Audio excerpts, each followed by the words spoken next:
சாக்கடை கலந்த நீர் வருவதாலும் புழு பூச்சிகள் உற்பத்தியாக வருவதைக் கண்டு குளிப்பதற்கு தயங்குகின்றனர்.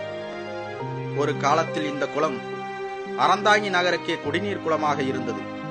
ஆனால் தற்போது பழைய அழுக்கு துணிகளும் அங்கும் இங்கும் சங்கமாகி மிதக்கிறது. மேலும் இக்குளத்தின் ஓரப்பகுதியில் பிளாஸ்டிக் பைகள் மற்றும் கட்டப்பட்ட குப்பைகளும் மிதந்து வருவதாக புகார் அளிக்கின்றனர் அப்பகுதி பொதுமக்கள். மாவட்டம் அறந்தாங்கி ஸ்ரீ வீரமாலையம்மன் திருக்கோயில் வளாகத்திலிருந்து இப்போ நம்ம பார்த்துக்கிட்டு இருக்கோம். இந்த பகுதியில் உள்ள மக்களுக்கு, பொதுமக்களுக்கு, பக்தர்களுக்கு பயன்படக்கூடிய வகையில் அரசு உடனடியாக கழிப்பிட வசதிகளை அமைத்து தர வேண்டும். மேலும் வர்ற பக்தர்களுக்கு துணி மாற்றுகின்ற வகையில் ரூம்களை கட்டித்தர வேண்டும். அங்க பிரச்சனை பண்ணிட்டு மகளிர்கள் வரும்போது ரொம்ப சிரமத்துக்கு உள்ளாகிறாங்க.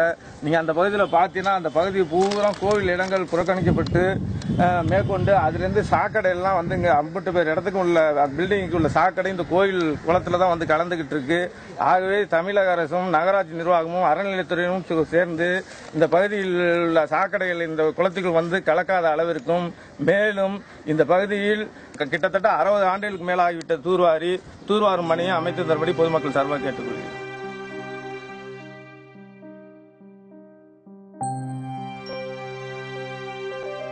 இக்குளம் 60 வருடங்களுக்கு முன்பாக தூர்வாரப்பட்டது என்றும், குளத்தை சுற்றியுள்ள குடியிருப்பு பகுதியில் இருந்து வரும் கழிவுநீர் குளத்தில் கலப்பதை நகராட்சி நிர்வாகம் கண்டுகொள்ளாததால் சுகாதாரம் மாசடைந்து வருவதாக தெரிவிக்கிறார்கள் சமூக ஆர்வலர்கள். நகர்மன்ற உறுப்பினராக இருக்கிறீங்க, 27வது வார்டுக்கு நகர்மன்ற உறுப்பினராக இருந்து இந்த வீரமாகாளியம்மன் கோயில் உங்களுடைய பகுதியில் தான் இருக்கு.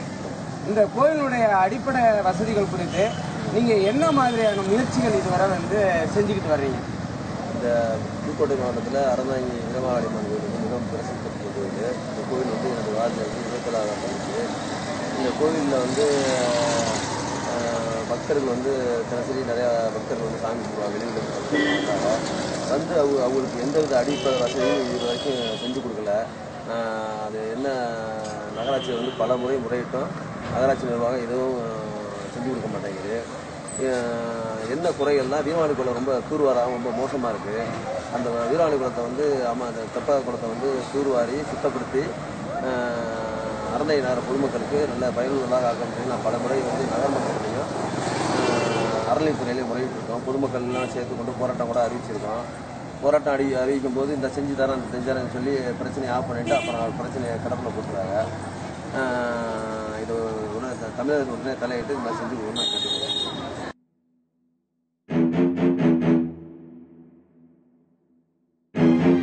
இவ்வாறு மாசடைந்து துர்நாற்றம் வீசுவதால் கொசுக்கள் உற்பத்தியாகி தொற்று வியாதிகளான டெங்கு, மலேரியா உட்பட பல்வேறு நோய்கள் பரவி வருகிறது.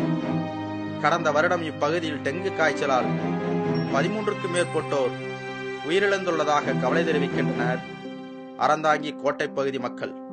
வீரமாளியம்மன் கோயிலுங்கிறது ஒரு 1000 வருஷத்துக்கு முந்தையிலிருந்து உள்ள பாரம்பரிய ஒரு கோயில். இந்த கோயிலுக்கு குடிமைதாரன்னு இந்த அறந்தாங்கியை சுற்றி ஒரு 50 கிலோமீட்டர் சுற்றளவில் சாமி கும்பிட்டு இருக்காங்க. அறந்தாங்கி மக்களுக்குள்ள சாமி கும்பிட்டு இருக்காங்க. ஆனால் மக்கள் தங்குறதுக்கோ கழிப்பிட வசதியோ அந்த தெப்ப குளத்தில் சாக்கடை நீர் உள்ளே இறங்குறதுக்கோ எந்த ஒரு நடவடிக்கையும் யாரும் எடுக்கலை. பொதுமக்கள் ஆகிய நாங்களும் மற்ற கிராமத்துக்காரங்களும் எவ்வளோ போராட்டங்கள் நடத்தியும் எந்த ஒரு முயற்சியுமே அறநிலையத்திலிருந்து எடுக்கலை. அதே நேரத்தில் இங்குள்ள குளத்தினரை சுத்தப்படுத்துவது மட்டுமின்றி திருவிழா நேரத்தில் பல ஆயிரம் மக்கள் செல்லும் இப்பகுதியில் கோயில் குளத்தின் அருகில் துணி மாற்றும் அறை மற்றும் பொது கழிப்பிடம் கட்டித்தர வேண்டும் என்பது அப்பகுதி மக்களின் நீண்ட நாள் வேண்டுகோளாக உள்ளது.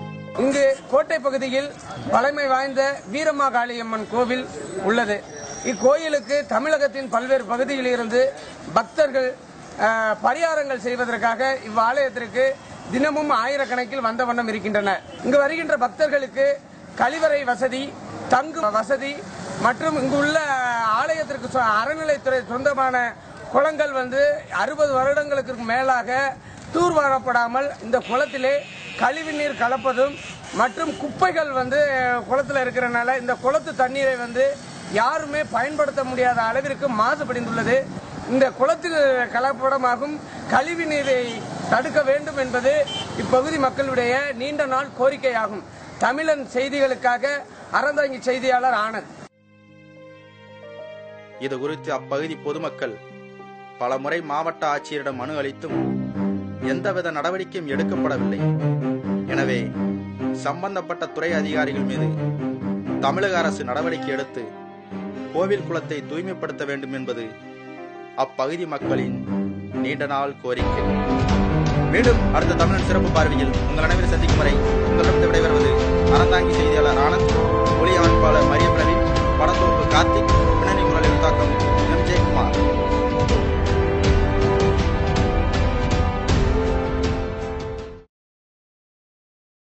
மீண்டும் தமிழன் தலைப்புச் செய்திகள். மீனவர்கள் நலன் காக்க தமிழக அரசு தொடர்ந்து பாடுபடும், முதலமைச்சர் ஓ பன்னீர்செல்வம் உறுதி. 2G ஊழல் வழக்கை விசாரிக்க சிபிஐ கூடுதல் இயக்குநர் RK தத்தா தலைமையேற்பு, உச்சநீதிமன்றம் அறிவிப்பு. 2016 சட்டமன்ற தேர்தலில் திராவிட கட்சிகளுக்கு மாற்றாக பாமக தலைமையில் அனைத்து கட்சிகளும் கூட்டணி சேர வேண்டும், மருத்துவர் ராமதாஸ் பேட்டி. அடுத்த 24 மணி நேரத்திற்கு தமிழகத்தின் பெரும்பாலான இடங்களில் மழை பெய்யும், சென்னை வானிலை ஆய்வு மையம் அறிவிப்பு. இத்துடன் செய்திகள் நிறைவடைகின்றன. மீண்டும் செய்திகள் நாளை காலை 8:30 மணிக்கு. வணக்கம்.